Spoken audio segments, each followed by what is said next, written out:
एक देश और है जिसके बारे में मैंने सोचा था आप आएंगे तो ज़रूर पूछूंगा। प्रधानमंत्री मोदी उसका दौरा करने गए, हम्म। अधूरा छोड़ा और लौट आए, सऊदी अरब। सऊदी। और फिर अब जब दुनिया को अपनी तरफ करने की कोशिश हो रही थी दिल्ली की तरफ से, तो उसमें सऊदी अरब का भी नाम था। इनफैक्ट जब जहाज़ गिरा था हमारा पिछली बार और अभिनंदन को वापस हम लाए, तो उसमें बहुत सारे लोगों का ये दावा है, बहुत सारे एक्सपर्ट्स का, और खुल के कहा है कि इसमें सऊदी अरब की मध्यस्थता बड़े काम आई थी। और अभी भी सऊदी अरब एक मीडिएटर के तौर पर भूमिका निभाना चाहता है। ये अचानक से सऊदी अरब, जिसका इतना रुझान पाकिस्तान में था, मस्जिदें बनवा रहा था सबसे बड़ी बड़ी पाकिस्तान में, पाकिस्तान की आर्मी वहाँ जाके सेवा दे रही थी, हूतियों के खिलाफ कोलेशन करवा रहे थे। इनफैक्ट जमातुद दावा जैसे संगठन सऊदी अरब के समर्थन में और हूतियों के खिलाफ पाकिस्तान में इतने सक्रिय थे, और भारत का अचानक से उनके साथ इतनी दोस्ती हो गई। और क्या ये दोस्ती भरोसा करने लायक है कि जब मुश्किल वक्त आएगा तब सऊदी अरब बीच बचाव करेगा या किसी एक तरफ खड़ा होगा और वो जो तरफ होगी वो भारत होगी? इसमें मैं दो चीज़ें कहना चाहूँगा। एक तो देखिए, सऊदी अरब जो था उसके बहुत करीबी ताल्लुकात थे पाकिस्तान के साथ, पर इस उम्मीद में थे कि जब हमें ज़रूरत पड़ेगी तो पाकिस्तान हमारी मदद को आएगा।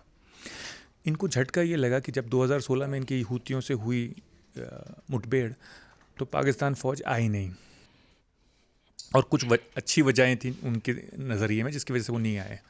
एक तो उनको लगा कि ये जंग हमारी है नहीं, दूसरी बात ये हम फंस जाएंगे इसमें, तीसरी बात ये कि ये फालतू का पंगा ले रहे हैं सऊदी। तो पाकिस्तानी फ़ौज आई नहीं। जब ये हुआ तो उनको झटका ये लगा कि भाई देखो, हम इन पे निर्भर नहीं हो सकते, हमने इनके लिए काफ़ी कुछ किया पर उसके बावजूद ये हमारी नहीं आए।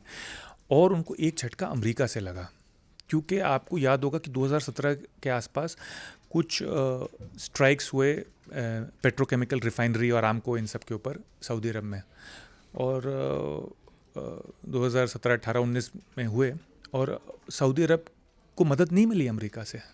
सऊदी अरब समझ गया कि भैया हम अकेले ही हैं इस दुनिया में और अपना खुद संभालो। वो फिर हिंदुस्तान की तरफ और रुझान करने लगे। MBS के आने से भी कुछ बदला नजरिया? हाँ बिल्कुल, MBS के आने से तो बदला ही, पर ये भी इसलिए भी बदला कि उन्होंने देखा कि पाकिस्तान इतने काम नहीं आया, तो उन्होंने कहा कि भाई क्यों ना हिंदुस्तान के साथ ताल्लुकात बेहतर किए जाएं, कि जब वहाँ से इतना फ़ायदा नहीं है तो यहाँ से जो फ़ायदा हो सकता है वो तो लें। तो सऊदी अरब की पोजीशन बीच में आने लगी, न्यूट्रल होने लगी, और बल्कि कुछ तरह से व्यापारिक तौर पे तो हिंदुस्तान से ज़्यादा रुझान हो गया, हिंदुस्तान में इन्वेस्टमेंट करने को तैयार हो गए। इसी तरह से UAE का भी हुआ कि हिंदुस्तान के फेवर में हो गया। पर हमें जंग के वक्त इनके मीडिएशन से कोई ख़ास मदद नहीं है। मैंने आपको बताया कि मीडिएशन हर जंग में हुई, 65 की जंग में हुई, 71 की जंग में हुई, मीडिएशन 48 की जंग में हुई, मीडिएशन हर क्राइसिस में हुआ। हिंदुस्तान के इससे पहले 6 क्राइसिस हो चुके हैं 1980 से। 87 में सबसे पहला क्राइसिस होता है न्यूक्लियर क्राइसिस, जिसमें जनरल सुंदर जी ने ब्रास टैक्स की एक्सरसाइज की थी। उसके बाद से 5 और क्राइसिस हुए, और ये 7वां है जो आज हो रहा है। किसी भी क्राइसिस में मीडिएशन से कुछ भी हल नहीं हुआ।